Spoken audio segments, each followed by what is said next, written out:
Hey, classmates. So I did listen to the social work evaluation podcast. And my programs doesn't do a whole lot of like internal evaluation to figure out if programs are working. And I definitely think that there are some programs that don't really do this very much. For example, like the one I'm in with the psychiatric rehabilitation and community services. I don't really think that there's people who are reflecting at the end of every school year or people who work with our clients outside in the community frequently, just not outside of the school system, if they are making a difference or like their impact there, or even like the difference between when things started with the clients and when things ended with the client, if that makes sense.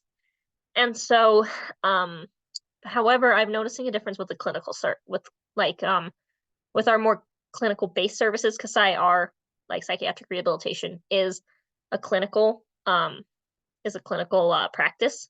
But not everybody who works in the community does that. But I definitely notice for the therapists specifically and things that are really more rooted in clinical work, that they have more of a burden there. So I've been doing this training called the CANS assessments, and essentially focuses around like child adverse childhood experiences, and then like the family strengths, the child's strengths, youth strengths, and like finding out how we can help those strengths influence like where there's like a disabling like need and things like that, and how we can help influence that through their strengths. And so I've noticed that as I've been doing this training, they want you to do it at the beginning of working with a client and at the end as kind of like an evaluation process to see how things change from the beginning to the end. And then if they're in services a long time, then like it routinely gets done like annually in a way. Um, and then encouraging ways for people if things aren't working, ways to rethink it and ways to collaborate with your team and stuff like that. And so I definitely noticed that from a therapy end, there is more of um an expectation to have that.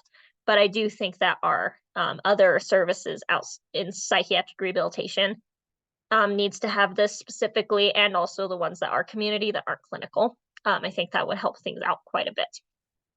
And so um in for my self-assessment, I think they they do yearly reviews with their employees, and I've mostly done community work and clinic and psychiatric rehabilitation stuff, clinical stuff.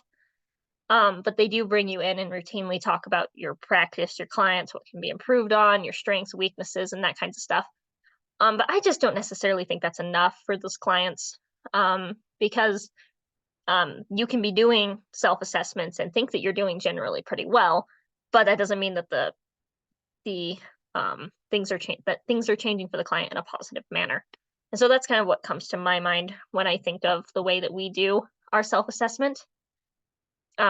And so personally defining success in my work is definitely trying to work myself out of a job, like seeing progression in clients, and stuff without pushing it, because obviously you don't want to kind of force it to happen because that doesn't help anybody. But yeah, just trying to make positive changes and stuff and try and essentially get your client to a self-reliable state, mentally, emotionally, occupationally, physically, and all that stuff, if it's possible. Um, and so for my current approach to personal success, in your social work and practice, I think I do just a lot of self-reflection. It's not really official. So it definitely could be a little bit more improved on.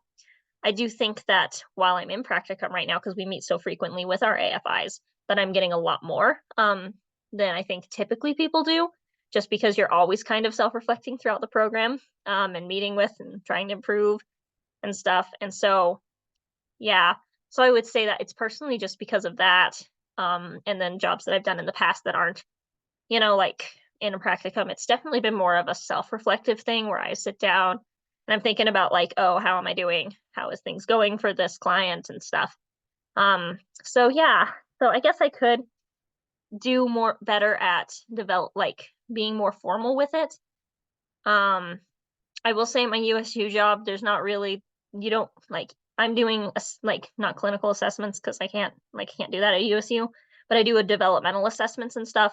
And then once you kind of are trained, they just kind of expect you to be like, yep, there is some continuing education you have to do every few years, but it's like, yeah, go for it, go nuts. you're doing awesome, you know, unless they have a complaint. So yeah, there's definitely not really a formal assessment in that regard. Um, very much. But I guess for my continued self-evaluation, I think what I'm gonna what I plan on doing is kind of finding some online, and finding like what other agencies are using for their employees. And I think just every 3 months going through that on my own and then being like, oh, hey, these things, you know, fit and stuff. And maybe I could try to get our practicum to kind of include that on a wider base, too, just for people. But yeah, just really going through every couple of months and being like, yeah, am I hitting these things? Am I doing these things and stuff? And so that's kind of like my plan. I found a few online, but I don't really think that they quite fit our my practicum because we're in a really unique position where we're the only mental health service in the entire county. Um, and it's really rural, so like there's not a lot of access to other things, if that makes sense, than that agency. And so definitely some things could be improved on my part there. Um, but yeah, I think just taking bits and pieces and kind of making my own one, maybe even one that could work for our agency would be a really good idea. Anyways, thanks for watching. Bye.